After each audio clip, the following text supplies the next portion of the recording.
Hi guys, ഇന്ന് ആശ റേഡിയോയുടെ ഒരു പുതിയ സെഗ്മെന്റിലേക്ക് നിങ്ങളെ സ്വാഗതം ചെയ്യുകയാണ്. ഇന്ന് നമ്മളോടൊപ്പമുള്ളത് ഒരു ലിവിങ് ലെജൻഡാണ്. അദ്ദേഹത്തെക്കുറിച്ച് പറയുകയാണെങ്കിൽ ഡോക്ടർ APJ അബ്ദുൽ കലാം സാറിൻ്റെ കൂടെ സയൻറ്റിസ്റ്റ് ആയിരുന്നു. അതിനുശേഷം he is a stage artist, a writer, director, art promoter, speaker, philanthropist, what not. ഇപ്പം തന്നെ നിങ്ങൾക്ക് മനസ്സിലായി കാണും ആരാണെന്ന്. He is none other than Dr. Soorya Krishnamoorthy sir, the founder director of Soorya Stage and Film Society, which conducts the longest and largest art festival in the world. ഇതുകൂടാതെ ഒരു ചെറിയ bit of surprise element കൂടി ഉണ്ട് നമുക്കിന്ന്. നമ്മുടെ കൂടെ sir മാത്രമല്ല, നമ്മുടെ ഹ്യൂസ്റ്റണിലെ സ്വകാര്യ അഹങ്കാരം, ഞങ്ങളുടെ എല്ലാം സ്വകാര്യ സ്വത്തായ നമ്മുടെ സുനന്ദ മാം, ഇന്ന് കലാശ്രീ, കലാരത്നം ഡോക്ടർ സുനന്ദ നായർ ഇന്ന് നമ്മുടെ കൂടെ ഈ ഷോയിലുണ്ട്. മാമിനെ കുറിച്ച് നമുക്ക് കൂടുതൽ, എനിക്ക് തോന്നുന്നത് ഈ ഹ്യൂസ്റ്റണിലെ എല്ലാവർക്കും തന്നെ മാമിനെ കുറിച്ച് കൂടുതൽ അറിയാം. എന്തായാലും കുറച്ച് കാര്യങ്ങൾ കൂടി കൂടുതൽ അറിയാം. അഞ്ജന പറഞ്ഞ പോലെ മാം ഞങ്ങളുടെ സ്വകാര്യ അഹങ്കാരമാണ്. സോ എത്ര പറഞ്ഞാലും മതിയാവത്തില്ല. So we would continue with her as long as there are റേഡിയോടത്തോളം ഞങ്ങൾ ഉണ്ടാവും. സോ ഇപ്പം നമുക്ക് സാറിനെ കുറിച്ച് ചോദിക്കാം. Welcome sir, and thank you for ഇത്ര ബിസി ആയിട്ടുള്ള സ്കെഡ്യൂളിൽ നിന്ന് ഞങ്ങൾക്ക് വേണ്ടി ഇച്ചിരി സമയം മാറ്റി വെച്ചതിൽ ഒത്തിരി നന്ദിയുണ്ട്. തുടങ്ങാനായിട്ട് ഒരു എന്താ ഇങ്ങനെ ദേഹത്തെ പോലെ ഒരു മനുഷ്യൻ്റെ മുമ്പിലിരുന്ന് എന്താ ചോദിക്കേണ്ടതെന്ന് പോലും എനിക്കറിയില്ല. എന്നാലും ഞാൻ ചോദിക്കുകയാണ്.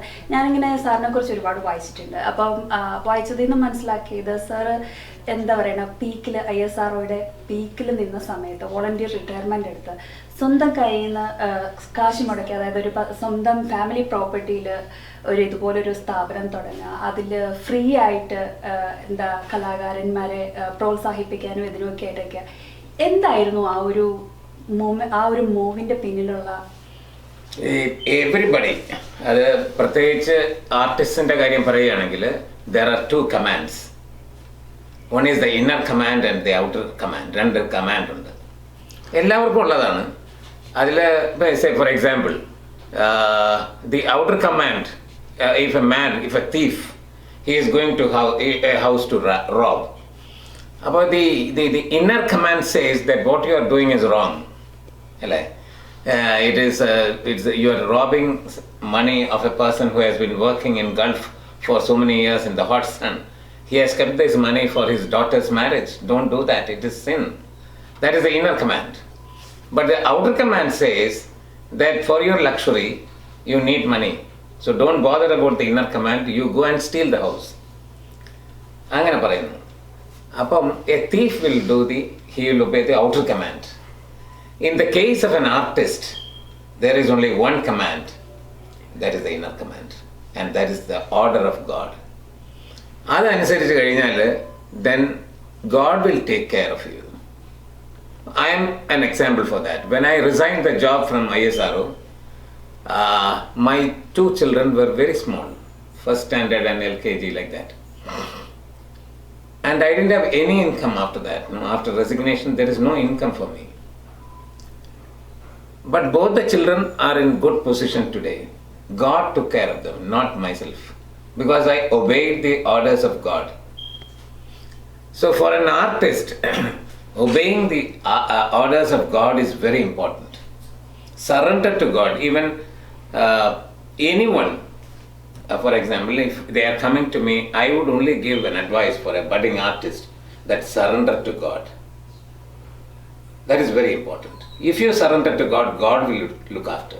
God will take care. There should not be any adulteration in that. That's what I believe in. That is the reason why I resigned from ISRO, obeying the inner command or obeying the orders of God, to work for artists who are needy. I myself create programs, but at the same time I want to promote others, because I know the difficulty of a budding artist who is rising up. So I want to give. You are telling about my family property. Yes, in my family property I constructed a theatre, not for myself, it is for others. And then there are many talented people in my place, but they don't have the money. If they want to hire a theatre, if you want to hire light, sound, generator, and if they want to accommodate the people, it is going to be very expensive. All these things are given free in the black box theatre of Soorya, which is titled Ganesham. അതാണ് ഇതിനകത്തുള്ള ഉദ്ദേശം. Others should be benefited എന്നുള്ളതാണ്. അപ്പോൾ I myself create programs like I am an artist promoting, directing programs or writing stories or whatever. At the same time, I know the difficulty of other people, other artists, because I have undergone this same thing. അതാണ് ഞാനിപ്പം ചെയ്തുകൊണ്ടിരിക്കുന്നത്. അത് ചെയ്തുകൊണ്ടിരിക്കുന്നു. Again, this is the order of God. അപ്പം നമുക്ക് the protection comes from the Almighty always. There is no dearth for anything. It goes on. അപ്പം ഞാൻ തന്നെ ചിലപ്പോഴും അത്ഭുതപ്പെടുന്നുണ്ട് ഇതിപ്പോൾ ഇതെങ്ങനെ ഇത് നടന്നു പോകുന്നതെന്ന്. Because there is expenditure for everything. അപ്പോൾ അതെല്ലാം നടന്നു പോകുന്നു. Because there is something called the invisible blessing. If somebody comes there, very poor family, from poor family, അവിടെ വന്ന് ഈ പെർഫോമൻസ് കഴിഞ്ഞിട്ട് there is no expenditure for him or her. And when she goes out, when the artist goes out, she is giving an invisible blessing to us, which is very powerful, very powerful. That keeps me going. എന്നാണ് എനിക്ക് തോന്നുന്നത്. That's what I believe in. Sir APJ Abdul Kalam നമ്മുടെ മുൻ പ്രസിഡന്റിന്റെ കൂടെ work ചെയ്തിട്ടുണ്ട്. അങ്ങനെ ഒരുപാട് ഹൈ പ്രൊഫൈൽ ആൾക്കാരുടെ കൂടെ സാറും അതുപോലെ ഒരുപാട് ആൾക്കാരുടെ കൂടെ വർക്ക് ചെയ്തിട്ടുണ്ട്. അങ്ങനെ വർക്ക് ചെയ്തപ്പോൾ അതിൽ നിന്ന് ആ ഒരു transition from a technical profile to ഒരു നല്ലൊരു എല്ലാ കലാകാരന്മാരെ സ്നേഹിക്കുന്ന ഒരാൾ എന്ന രീതി, അങ്ങനെ ഒരു സംരംഭം തുടങ്ങുമ്പോൾ സാറിന്റെ മനസ്സിൽ തോന്നിയ അതിൽ നിന്ന് കിട്ടിയ മോട്ടിവേഷൻ അതൊക്കെ ഒന്ന് വിവരിക്കാമോ? ഈ ചോദ്യത്തിൽ ഞാനൊരു കറക്ഷൻ ആദ്യം വരുത്താം. APJ അബ്ദുൽ കലാമിന്റെ കൂടെയല്ല, വളരെ താഴെ വർക്ക് ചെയ്തിരുന്നത് എന്നുള്ളൊരു കറക്ഷൻ ഉണ്ട്. Because he is much senior, he is very senior and he is a great person. I cannot go anywhere, I cannot reach anywhere near him. He is that great person. But I was working under him. So, അതിനകത്തുള്ള ഇതെന്താ വെച്ചാൽ scientists and artists are in the same category. That's what I believe in. When you take a classical music, in Malayalam, what is it called? Shastriya Sangeetam. Shastram is science. So Shastriya Sangeetam or Carnatic music or Hindustani music is nothing but science and art together. Talam is nothing but mathematics. Kanakkan. Kanakkan എന്ന് പറഞ്ഞാൽ science ആണ്. ഈ താളം, ഈ കണക്കാണ് സംഗീതത്തിൻ്റെ ഒഴുക്കിനെ നിശ്ചയിക്കുന്നത്, അല്ലേ?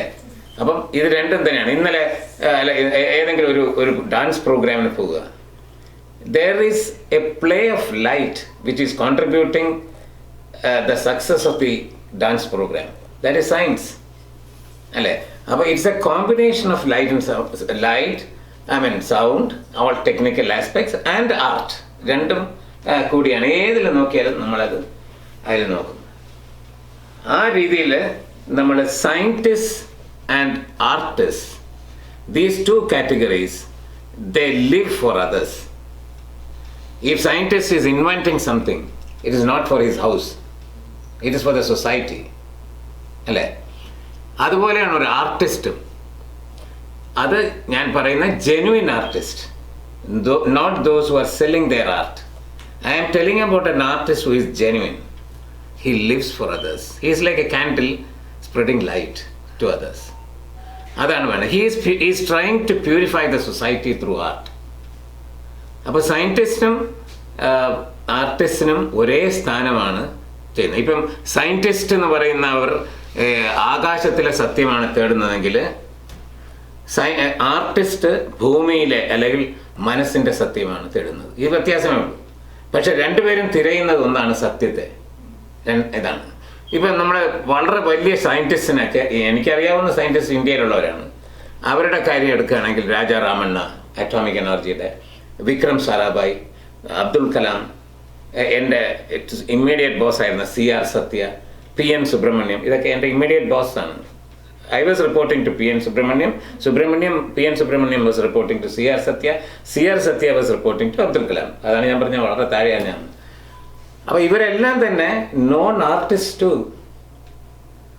പൊഖ്രാൻ ബ്ലാസ്റ്റിന് മുമ്പ് he was playing Veena. He played Veena as usual for 1 hour and then went for Pokhran blast. എന്ന് പറയുമ്പോൾ ദാറ്റ് ഈസ് ദ ഗ്രേറ്റ്നെസ്. ഇപ്പോൾ അദ്ദേഹത്തിൻ്റെ റോക്കറ്ററി കഴിഞ്ഞിട്ട് അദ്ദേഹത്തിൻ്റെ ഏറ്റവും ഫേവറേറ്റ് ആയിട്ടുള്ള എന്താണെന്ന് ചോദിച്ചാൽ അദ്ദേഹം പറയും എൻ്റെ വീണയാണെന്ന് പറയും. അപ്പോൾ ഒരു സയൻറ്റിസ്റ്റിൽ നിന്ന് ആ ഒരു ഉത്തരം നമ്മൾ ആരും പ്രതീക്ഷിക്കില്ല അല്ലേ? അതാണ് അദ്ദേഹത്തിൻ്റെ ഗ്രേറ്റ്നെസ്. നമ്മളിപ്പം ദർപ്പണ എന്ന് പറഞ്ഞൊരു സ്ഥാപനമുണ്ട്, മൃണാളിനി സാറാഭായി അല്ലേ? എല്ലാവരും പറയുന്നത് ഇത് മൃണാളിനി സാറാഭായിയുടെ ഒരു നൃത്ത academy, dance academy of Mrinalini Sarabhai. But who is the brain behind her husband Vikram Sarabhai? അവിടെ ഒരു ആംഫി തിയേറ്റർ ഉണ്ട്. ആംഫി തിയേറ്ററിൻ്റെ നമ്മളത് കാണുമ്പോൾ മനസ്സിലാവും how he has combined science in creating N amphi theatre. ഈ അദ്ദേഹത്തിൻ്റെ വീട്ടിൻ്റെ പുറയിലൂടെ ഒരു ചെറിയ പുഴയുണ്ട്, ചെറിയ പുഴ, തോടെന്ന് വേണമെങ്കിൽ പറയാം, പുഴയൊന്നും പറയാനില്ല, ചെറിയൊരു. വാട്ട് ഇറ്റ് ഇറ്റ് വാസ്, കുറേ ചെറിയ റോക്സ് എടുത്ത് പലയിടത്തായിട്ട് വെച്ചു. അപ്പോൾ ഇത് ഫ്ലോ ചെയ്യുമ്പോൾ അതിൽ തട്ടി ശബ്ദം ഉണ്ടാകും. ആൻഡ് ദാറ്റ് ഈസ് ദി, എപ്പോഴും അത് കേട്ടോണ്ടിരിക്കും. മനസ്സിലായില്ലേ? അപ്പം he has applied science to create a beautiful creation, to create something artistic. അപ്പൊ അങ്ങനെയാണ്. അപ്പൊ ഇവരെല്ലാം തന്നെ അറിയപ്പെടുന്ന കലാകാരന്മാരും ആണ്. അതാണ് അതിന്റെ വ്യത്യാസം. You take any scientist for that matter, he would be a good artist too. നല്ല ഞാൻ ഇതെല്ലാം പറയുന്ന ജെന്യുവിൻ എന്ന് പറഞ്ഞൊരു വാക്കുണ്ട്, അതിന് വേണ്ടിയിട്ടാണ്. Some people are commercial, I am not telling about them. Genuine ആയിട്ടുള്ളവർ എപ്പോഴും ഇത് രണ്ടും. അപ്പം a scientist and an artist, they live for others. അവര് മറ്റുള്ളവർക്ക് വെളിച്ചം വിതറുന്ന ആൾക്കാരാണ്. അതാണ് അങ്ങനെ ആയിരിക്കണം, അതാണ് വേണ്ടത്. സ്വന്തമായിട്ട് ഇപ്പൊ എനിക്കൊരു ഇൻവെൻഷൻ ഉണ്ട് and I want to make money out of this എന്നല്ല. This should be useful to the society. thousands and hundreds and lakhs of people should get benefit out of this എന്നുള്ളതാണ്. ആ രീതിയിലാണ് ഒരു കലാകാരൻ്റെ ധർമ്മം എന്ന് പറയുന്നത് എപ്പോഴും പ്യൂരിഫിക്കേഷൻ ആണ്. It is not to entertain people. If they are getting entertained, that is okay. But the aim of an artist is not to entertain others. It is to enrich others and to educate others. നമ്മുടെ സൊസൈറ്റിയിൽ ഒരുപാട് എന്താ പറയുക, ഒരുപാട് നല്ലതല്ലാത്ത കാര്യങ്ങൾ നടക്കും. അതിനെ ഉണർത്തി വിടാനായിട്ടൊരു കലാകാരന് സാധിക്കും. So you can ignite A thought in the audience. At least one person in the audience, if they can react against this, that is the purpose of an artist. അതാണ്. അപ്പോൾ he cannot solve all the problems in the society, an artist, but he can create one person who can act against the atrocities or whatever. അതാണ് ഒരു കലാകാരൻ്റെ ധർമ്മം. സയന്റിസ്റ്റും അത് തന്നെയാണ് ചെയ്യുന്നത്. രണ്ടുപേരും മെഴുകുതിരി പോലെയാണ്, മറ്റുള്ളവർക്ക് വെളിച്ചം പകരുന്നവരാണ്. അതുകൊണ്ടാണ് ഇതിനെനിക്കൊരു വലിയ വ്യത്യാസം കാണാത്തത് സയൻസിലും ആർട്ടിസ്റ്റിലും. ഒരു സയന്റിസ്റ്റ് ആയിരുന്ന ഞാൻ ആർട്ടിസ്റ്റായിട്ട് മാറി എന്നുള്ളൊരു transition is not there, because it was like that even before. എൻ്റെ ഫീൽഡ് ഞാൻ ടോട്ടൽ ഫുൾ ടൈം ഒരു വർക്ക് ചെയ്യുന്ന ഒരു സയന്റിസ്റ്റ് എന്നുള്ള മാറി ഞാൻ ഇങ്ങോട്ട് ഒരു പൈസയും പ്രതിഫലം പറ്റാത്ത, ഒരു ഇൻകവും ഇല്ലാത്ത ഒരു ഇങ്ങോട്ട് മാറിയത്. അതാണ്. ബ്യൂട്ടിഫുൾ എക്സ്പ്ലനേഷൻ അല്ലേ? ഇതല്ല എപ്പോഴാണ് ചോദിക്കണേ, ഞാൻ വായിച്ചിട്ടുണ്ട് സൂര്യനെ കുറിച്ചൊരു ഐഡിയ വന്നത് MS സുബ്ബലക്ഷ്മി മാമിൻ്റെ വീട്ടിലിരുന്നപ്പോഴാണെന്ന്. അന്ന് മുതൽ ഇന്ന് വരെ ഇന്ത്യയിലെ എല്ലാ കലാകാരന്മാരെന്ന് പേരെടുത്ത എല്ലാവരും തന്നെ സൂര്യയിൽ വർക്ക് ചെയ്തിട്ടുണ്ട്. ഒരു പക്ഷേ ഒരുത്തരുടെ സ്റ്റാറ്റസ് നിർണ്ണയിക്കുന്ന പോലും സൂര്യയിലെ പാർട്ടിസിപ്പേഷനും കൂടെ വെച്ചിട്ടാണ്. പിന്നെ ഞാൻ വേറൊരു വായിക്കുകയുണ്ടായി, ഒക്ടോബർ 1 യേശുദാസിന് വേണ്ടി റിസർവ് ചെയ്ത് വെച്ചേക്കുന്ന കാര്യങ്ങളാണെന്ന്. അപ്പം എന്താ പറയുക, സാറിന് ഇപ്പം 40 രാജ്യങ്ങളിൽ അധികം ഉണ്ടല്ലേ സൂര്യയുടെ ചാപ്റ്റേഴ്സ് ഉണ്ട്. അതായത് ഡെയിലി എന്ന പോലെ സൂര്യയുടെ ഒരു പ്രോഗ്രാം രാജ്യത്തിന്റെ ലോകത്തിന്റെ എവിടെയെങ്കിലും ഉണ്ടാവും. ഞാൻ മനസ്സിലാക്കിയെടുത്തോളം ഇപ്പം നേരത്തെ പറഞ്ഞ സുനന്ദ മാമിനെ ഞങ്ങൾക്ക് പേഴ്സണലായിട്ട് അറിയാം, കലാകാരന്മാർ ഭയങ്കര മൂടിയാണ്, സുനന്ദ മാം സമ്മതിക്കും. So how do you manage this? അത് സുനന്ദയല്ലേ പറയേണ്ടത്, ഞാൻ സുനന്ദയല്ലേ, ഞാനാണ് പറയുന്നത്. ഞാൻ പറയുമ്പോൾ സുനന്ദ പറയണം. കലാകാരന്മാര് മൂടിയാണ് ആകണം. They have to be sensitive, അല്ലെങ്കിൽ അവർ കലാകാരന്മാരല്ല. ഇപ്പൊ ബ്ലോട്ടിംഗ് പേപ്പറിൽ നമ്മുടെ മഷി ഒപ്പിയെടുക്കുന്നില്ലേ, അതുപോലെ സമൂഹത്തിന്റെ വേദനകൾ നമ്മൾ ഒപ്പിയെടുക്കണം. If you are not sensitive, you cannot be an artist. അതുകൊണ്ടാണ് അവർ പെട്ടെന്ന് ദേഷ്യം വരുന്നതും പെട്ടെന്ന് സന്തോഷമാകുന്നതും ഒക്കെ. അത് അതിൻ്റെ സെൻസിറ്റീവ്നെസ് ആണ്. സെൻസിറ്റീവ് അല്ലാത്ത ഒരാൾക്ക് നല്ലൊരു ആർട്ടിസ്റ്റ് ആകാൻ പറ്റില്ല, സയൻറ്റിസ്റ്റ് ആകാനും പറ്റില്ല. അതാണ് ഉത്തരം. ഇതിനകത്ത് ഞാനൊരു കറക്ഷൻ പറയുന്നത്, സൂര്യ ഫെസ്റ്റിവലിൻ്റെ തുടക്കമാണ് MS സുബ്ബലക്ഷ്മിയുടെ വീട്ടിൽ വെച്ച് ഉണ്ടായത്. സൂര്യ ഫെസ്റ്റിവലിൻ്റെ സൂര്യയുടെ അതിന് മുമ്പ് തന്നെ തുടങ്ങിയിരുന്നു. അപ്പോൾ MS സുബ്ബലക്ഷ്മിയുടെ വീട്ടിൽ ലേക്ക് ഏരിയ എന്ന് പറയും, ചെന്നൈയിൽ വള്ളുവർ കോട്ടം എന്ന് പറഞ്ഞാൽ അതിൻ്റെ അടുത്താണ് അവരുടെ വീട്.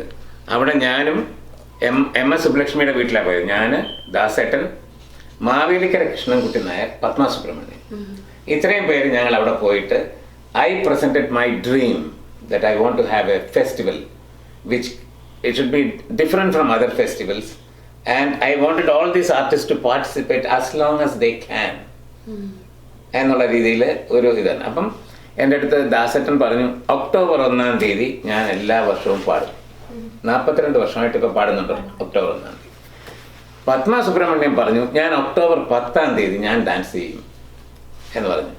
മാവേലിക്കര കൃഷ്ണൻകുട്ടി നായരുണ്ട് കൂടെ. അദ്ദേഹം പറഞ്ഞു, ദാസേട്ടൻ എത്ര പ്രാവശ്യം പാടിന് ഞാൻ മൃദംഗം വായിക്കും എന്ന് പറഞ്ഞു. ഇതൊക്കെ ഒരു വീട്ടിൽ വെച്ച് സംഭവിക്കുന്നതാണ്. MS സുബ്ബലക്ഷ്മി പറഞ്ഞത്, എനിക്ക് അങ്ങനെ ഒരു പ്രോമിസ് എന്ന് പറഞ്ഞാൽ എനിക്ക് വയ്യ, അതുകൊണ്ട് എനിക്ക് പറ്റാവുന്നിടത്തോളം കാലം ഞാൻ വന്നുകൊണ്ടിരിക്കും. അത് എല്ലാ വർഷവും എന്നൊന്നും ഞാൻ പറയില്ല, പക്ഷെ വരും, ഞാൻ വന്ന് പാടും എന്ന് പറഞ്ഞു. 42 വർഷമായിട്ട് യേശുദാസ് പാടുന്നുണ്ട്. ഇപ്പം 42 വർഷത്തിൽ 40 വർഷവും പത്മ സുബ്രഹ്മണ്യം ഡാൻസ് ചെയ്തു. കഴിഞ്ഞ 2 കൊല്ലമായിട്ട് പല കാരണങ്ങളുണ്ട്. അതായത് ആരോഗ്യപരമായ കാരണങ്ങൾ, പിന്നെ ഒരു നർത്തകിക്ക് പാട്ട് പോലെയല്ല. അപ്പോൾ അതുകൊണ്ട് ആ ഒരു പെർഫെക്ഷനോട് കൂടി ഡാൻസ് ചെയ്യാൻ പറ്റുമെന്നൊക്കെയുള്ള അവർക്കുണ്ട് ഇപ്പോഴും. അപ്പം നമ്മുടെയൊക്കെ മനസ്സിലുള്ള ഒരു നൃത്തം ഉണ്ടല്ലോ അവരുടെ, അതിന് കോട്ടം വരാതിരിക്കാനായിട്ട് കഴിഞ്ഞ 2 കൊല്ലമായിട്ട് അവർ വരുന്നില്ല. പക്ഷെ കൂടെ ഉണ്ട്, നമ്മുടെ കൂടെ ഉണ്ട്. അപ്പം അങ്ങനെ അത് അവരുടേതായിട്ടില്ല. അവർ ഞങ്ങളായിട്ട് നോ എന്ന് പറയുകയില്ല. അവർക്ക് 100 വയസ്സായാലും നമ്മൾ നോ എന്ന് പറയില്ല. കാരണം അവരൊക്കെ കാരണമാണ് സൂര്യ വളർന്നത്. നമ്മൾ നോ എന്ന് പറയുകയില്ല.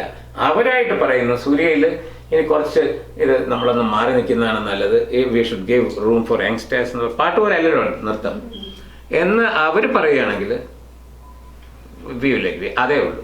അങ്ങനെയാണ് ഇപ്പോഴും പോയിക്കൊണ്ടിരിക്കുന്നത്. അതാണ് എൻ്റെ ഇത്. ഈ സൂര്യ എന്നുള്ള പേര് ദൈവമായിട്ട് കാണിച്ചു തന്നതാണ്.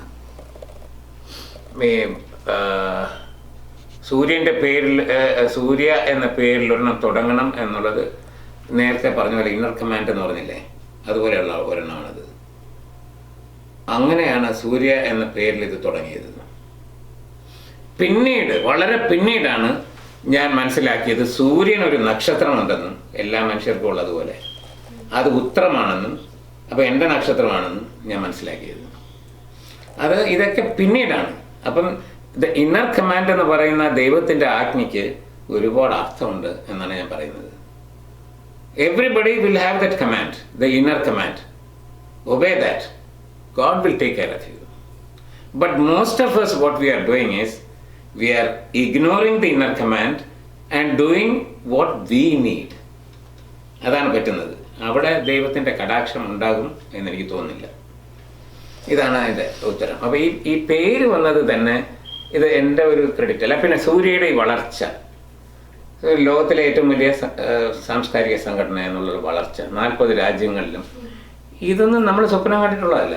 ഇപ്പോഴും എനിക്കറിയില്ല എന്തുകൊണ്ട്, എങ്ങനെയാണ് നടക്കുന്നത്. സൂര്യയ്ക്കൊരു ഓഫീസില്ല, പെയ്ഡ് സ്റ്റാഫ് ഇല്ല. It's all just voluntary all over the world. Wherever chapter is there, we don't have an office, we don't have any paid staff, all the people are working free.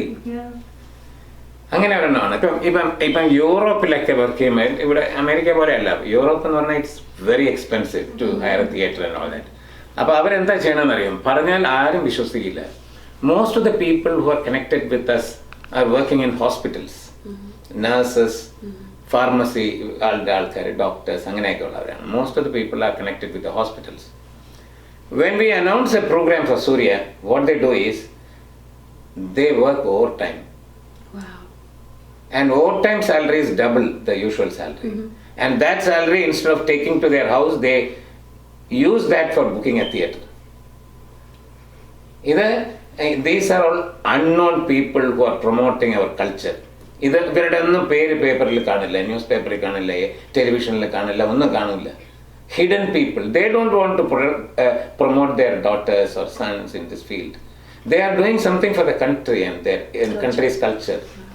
അറിഞ്ഞൂടാ ഇവരെ പറ്റി ആർക്കറിയാം അല്ലേ? അപ്പം ഇതാണ് ഇങ്ങനെയുള്ള ഒരുപാട് പേരുടെ വിയർപ്പും സ്വപ്നവും പ്രയത്നവും ഒക്കെയാണ് Soorya. And it is not an one man show. I am only a captain of a team. Lot of people are working. Sir അതിനൊരു കാരണമായി മാറിയെന്ന് മാത്രം. അത്രേ ഉള്ളൂ. അതാണ്. ഇനി നമുക്ക് മാമിനോട് ചോദിക്കാം, മാമിന്റെ എക്സ്പീരിയൻസ് എന്താണ് സൂര്യനെ കുറിച്ച്? സൂര്യയിൽ ഒരുപാട് ബിഗ് പ്രൊഫൈൽ ആർട്ടിസ്റ്റുകളൊക്കെ വന്ന്, മാം ഞങ്ങളുടെ ഒരു സ്വകാര്യ സ്വത്താണ്,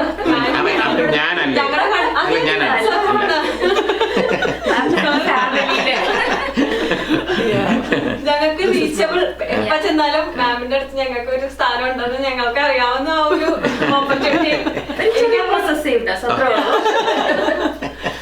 They're my strength. They're my strength. Yeah. The thing is, I think first Soorya Parampara festival ആണ് തുടങ്ങിയത്. അതിൽ I was like much younger. അപ്പോൾ ആ സമയത്ത് ആ ഫെസ്റ്റിവലാണ് ഫസ്റ്റ് ഒരു ഓപ്പർച്യൂണിറ്റി കിട്ടിയത്. പിന്നെ അന്ന് കഴിഞ്ഞപ്പോൾ സാർ ബാക്ക് സ്റ്റേജ് വന്നിട്ട് പറഞ്ഞു, വളരെ നന്നായിട്ടുണ്ട് കേട്ടോ, പക്ഷേ അന്ന് ഞാൻ കസവിൽ റെഡ് ബോർഡ് ഇട്ടായിരുന്നേ, കസവിടായിരുന്നു എന്ന് പറഞ്ഞോണ്ട്. അതാണ് എനിക്ക് ഫസ്റ്റ് ഓർമ്മ. That was all. And after that I think Surya festival തുടങ്ങിയപ്പോൾ മോഹിനിയാട്ടം ഫെസ്റ്റിവൽ തുടങ്ങി. And sir became the Sangeet Natak Akademi workshops. ഒരു 30 years മോഹിനിയാട്ടം, ഞാൻ 30 years മോഹിനിയാട്ടം പെർഫോമൻസസ് ഒരു ആയിട്ടുണ്ടായിരുന്നു, 30 years ആയിട്ടുണ്ടായിരുന്നു. അപ്പോൾ അത് കഴിഞ്ഞിട്ട് സാറാണ് ആക്ച്വലി പറഞ്ഞ let celebrate, because 30 years Mohiniyattam, somebody has been doing this for 30 years and not just like somewhere sitting and doing, I actually on the stage performing, spreading the art form in my generation. That has to be celebrated, has to be known. The Parnata all over India, there were like 10 to 12 stages, plenty of workshops, hundreds of students. Workshops and performances, yeah. It was spread out throughout India. So that was my, like, I was like, oh my God, he doesn't even know me well. It was just the artist in me, the trust, the respect he had for the art forms, for somebody who was doing. He just, it was entire India was workshops and performances for the 30-year celebration of my Mohiniyattam Nabarnatta. It was amazing. Somebody who really feels for the art, somebody who's really sensitive, can actually think and do something good for others. You cannot actually, you're a good human being. That's only then you can actually help others. So that's the greatness of this. He's sitting next to me. And also, whether you're working in Kerala or outside India, if you are promoting an art of Kerala, Sangeet Natak Academy should accept it, should recognize it. That's how she was awarded Kalasri. Yeah. But it is late for her. She should have got at least 5 years or 6 years before. Yeah. Much earlier. It is like that. Yeah. So, conviction on നമ്മുടെയൊക്കെ ഇതിനകത്ത്. പക്ഷേ ഞാൻ ആലോചിച്ചു, sorry sir, sir കൂടെ ഞാൻ സംസാരിക്കുമ്പോൾ പറഞ്ഞത്, ഇപ്പോൾ സാർ പറഞ്ഞ ലേറ്റ് ആയിന്ന്. അപ്പോൾ അത് ഞാൻ ചിന്തിച്ച് നോക്കിയപ്പോൾ, ഞാനിപ്പോൾ കുട്ടിക്കാലത്ത് 6 വയസ്സിൽ നമ്മൾ ഈ കുട്ടികളൊക്കെ ഡാൻസ് പഠിക്കുമ്പോൾ നമ്മൾ ഈ വലിയ അവാർഡുമെന്നല്ലല്ലോ ചിന്തിക്കുക. നമ്മൾ ഈ ഖുഷിയിൽ ഡാൻസ് ചെയ്യണു, അതിങ്ങനെ വലുതാവുമ്പോൾ ഇതേപോലെ മോള് കളിക്കുമ്പോൾ പറയില്ലേ, ഓ എന്ത് ഭംഗിയാണ് കളിക്കുന്നത് കാണുമെന്ന് പറയില്ല. അങ്ങനെ അങ്ങോട്ട് വളർന്ന് നെക്സ്റ്റ് ഓരോ സ്റ്റേജ് ഇങ്ങനെ വന്നുകൊണ്ട് പോയി. പിന്നെ കുറച്ച് കഴിഞ്ഞപ്പോഴാണ് തോന്നിയത്, like really like that means I can really do something. I'm making people happy. I'm passing on a message. I'm communicating my happiness to people and they are happy. So you're passing on something. അപ്പോൾ അങ്ങനെ വരുമ്പോഴാണ് നമ്മൾ ഒരു later സ്റ്റേജിൽ നമുക്ക് തോന്നുന്നത്, okay maybe we are ready for some kind of acceptance. അപ്പോൾ these are actually awards എന്ന് പറയുന്നത് actually it's just a way of saying that, look, you're doing the right job, you're doing the right thing, go ahead. But if that doesn't come to an artist, like artists also need a little recognition, like saying that, okay, it's just like, it's a vitamin, just to push you ahead, that's all. So it's also a responsibility. It's a responsibility. It adds more responsibility. The more you go, the more it adds. Now, actually, I feel the more I'm going ahead, when I'm going on stage, never had any stage fear. Iplana, like, oh, we have a responsibility. We have done this, so now the children, younger generation is watching you, they're learning. So now it adds more responsibility. She presented Bhavayami. Yeah. And after seeing that, I was thinking, നമ്മുടെ കേരളത്തിലുള്ള ഏതൊരു artist ചെയ്യുന്നതിനേക്കാൾ നന്നായിട്ട് ചെയ്യുന്നു. just because she is an NRI, she should not be sidelined from the mainstream. Apparana, that thought came in, and we introduced awards for NRIs for the first time in the history of Kerala Sangeet Nada Academy. അങ്ങനെ നമ്മൾ ചെയ്തത് അങ്ങനെ next year after that, yeah. And then I didn't want that. Before that I got it. I got it before that. അത് കഴിഞ്ഞിട്ട് ഇത് ഈ programme was presented all over. Yes. ഞാൻ പറഞ്ഞതായിരുന്നു മാം സംസാരിച്ചിട്ടുണ്ടെങ്കിൽ ബിഗ് ഫാൻ ഓഫ് ഹർ. ഞാൻ പിന്നെ മറക്കും അടുത്ത ക്വസ്റ്റ്യനെ കുറിച്ച്. Seriously, സംസാരം കേൾക്കാൻ It's so amazing. I know. The thing is, I'm very, there's one part of me, like you said, very strict. There's one part of me which holds there because I'm very sensitive. I know. I That's the saw reason, that tears earlier. Oh yeah. The thing is, I keep this in front of me because I want to just say stop. You know, I'm a very sensitive person. I know that. We know the strict face of we know how she is just friends too. ഇത് പറഞ്ഞപ്പോഴാണ് ഞാൻ ഓർത്തത് costume കാര്യം പറഞ്ഞപ്പോഴാണ് ഓർത്തത് സാറിന്റെ ഒരു style ഞാൻ എപ്പോഴും ശ്രദ്ധിച്ചേക്കുന്ന cap, black trouser, white shoes എല്ലാത്തിലും ഫോൾഡ് ഇത് ഫോൾഡ് നോട്ട് ചെയ്യില്ലെങ്കിൽ അത് കൂടെ പറയാം. അതങ്ങനെ ആയിപ്പോയി. എന്തെങ്കിലും റീസൺ ഉണ്ടായിരുന്നു? അങ്ങനെ ഒരു റീസണും ഇല്ല. ആരും പറഞ്ഞിട്ടല്ല. It came like that. And now ഇതില്ലാതെ എനിക്ക് പറ്റില്ല. ഇപ്പൊ ഞാൻ ബ്ലാക്ക് ഷൂ ഇട്ട് കഴിഞ്ഞ ആൾക്കാർ എന്നെ ഓടിക്കും. കളർ ഒരു വെള്ള പാന്റോ ബ്രൗൺ പാന്റോ ഒക്കെ ഇട്ട് കഴിഞ്ഞാൽ പോയിട്ട് ബ്ലാക്ക് ഇട്ടുകൊണ്ട് വരാം. അതെ, ആ രീതിയിലായി. ആൻഡ് ദിസ് ഹെയർ ഇതെല്ലാം അങ്ങനെ തന്നെ ഇരിക്കണം. അതിനി മാറാൻ പറ്റില്ല എനിക്ക്. It's A stamp. ഇപ്പം ഈ റെയിൽവേ സ്റ്റേഷനിൽ ഒരാളെ ഞാൻ പോകുമ്പോഴത്തേക്ക് എന്നെ അറിഞ്ഞൂടാത്ത ഒരാളാണ് വിളിക്കാൻ വരുന്നെന്ന് പറഞ്ഞു. അപ്പോൾ അയാള് പറഞ്ഞെന്താണെന്നറിയാമോ? ഈ കുളിച്ച് കഴിഞ്ഞിട്ട് ഇറങ്ങി വരുന്ന ഒരാളെ അയാളെങ്കിലും കൊണ്ടുവന്നാൽ മതി, അയാളെ സൂര്യ കൃഷ്ണമൂർത്തി ആയില്ല. അതുപോലെയാണ്. അപ്പൊ അത് അങ്ങനെ ഒരു ഷേപ്പ് ആയിപ്പോയി. ഒരു പേഴ്സണൽ കാര്യം കൂടെ ചോദിക്കാന്ന് വിചാരിച്ചു. കഴിഞ്ഞ ഒരു 1-2 വർഷങ്ങൾക്ക് മുമ്പാണ് വാട്സാപ്പ് ഫേസ്ബുക്കിലൂടെ ഒരു വിവാഹ ക്ഷണക്കത്ത് ഇങ്ങനെ പ്രചരിക്കുകയുണ്ടായി. വെരി യുണീക്, വെരി ടച്ചിങ് അല്ലെ? ഒത്തിരി, അതായത് സാറിന്റെ മകളുടെ സീത, അതിലേറ്റവും സീതായും ലക്ഷ്മൺ മക്കളുടെ പേര്. സോ ലക്ഷ്മൺ അപ്പം സാറിനെ പോലെ ഇത്രയും പ്രശസ്തനായ ഒരു വ്യക്തി പൂജാമുറിയിൽ വെച്ച് മകളുടെ കല്യാണം നടത്തുക, അതിലേറെ എന്നെ ആകർഷിച്ചത് എന്താ പറയുക, വെഡിങ് മീൻസ് ആ ഇൻവിറ്റേഷൻ കാർഡാണ്.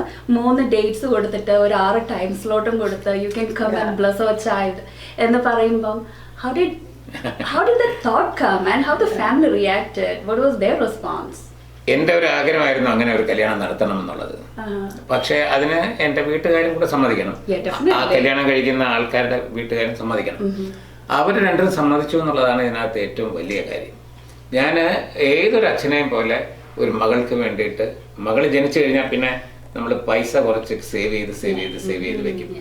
അപ്പോൾ അവളുടെ കല്യാണ പ്രായമാകുമ്പോൾ നമ്മൾ വച്ചിരുന്ന പൈസ ഒരു ദിവസത്തെ ആർഭാടത്തിന് വേണ്ടി ചെലവാക്കണോ അതോ 10-40 പേരുടെ വിദ്യാഭ്യാസത്തിന് വേണ്ടി ചെലവാക്കണോ എന്നൊരു ചിന്തയാണ്. 40 പേര് എഞ്ചിനീയറോ ഡോക്ടറോ ഒക്കെ ആയിട്ട് മാറുമ്പോൾ, അല്ലെങ്കിൽ ലോയറായിട്ട് മാറുമ്പോഴോ, അല്ലെങ്കിൽ ഒരു IAS കാരിയായിട്ടോ IPS കാരിയായിട്ടോ മാറുമ്പോൾ ഉണ്ടാകുന്ന ഒരു സന്തോഷം ഒരു ദിവസം ഭക്ഷണത്തിന് വേണ്ടി മാത്രം ചെലവാക്കുമ്പോൾ ഉണ്ടാകുന്ന ഇതാണ്. I was very particular that she should not wear gold that day. ദിവസങ്ങളിൽ ഞാൻ കല്യാണം എന്ന് പറയുന്ന എൻ്റെ പൂജാമുറിയിൽ വെച്ചായിരുന്നു. എൻ്റെ ഗുരുനാഥൻ അടൂർ ഗോപാലകൃഷ്ണൻ വരന് കൊടുക്കുന്നു. എൻ്റെ വളർത്തിയ അമ്മ, എൻ്റെ വളർത്തമ്മ സുഗതകുമാരി വധുവിന് കൊടുക്കുന്നു മാല.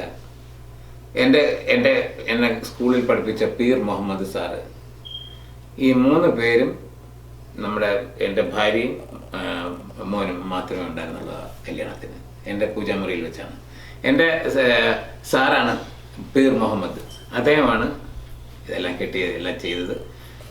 സുഗതകുമാരി എടുത്തു കൊടുത്തു, അടൂർ ഗോപാലകൃഷ്ണൻ എടുത്തു കൊടുത്തു. ഇത്രയല്ല, that's all. The marriage is over.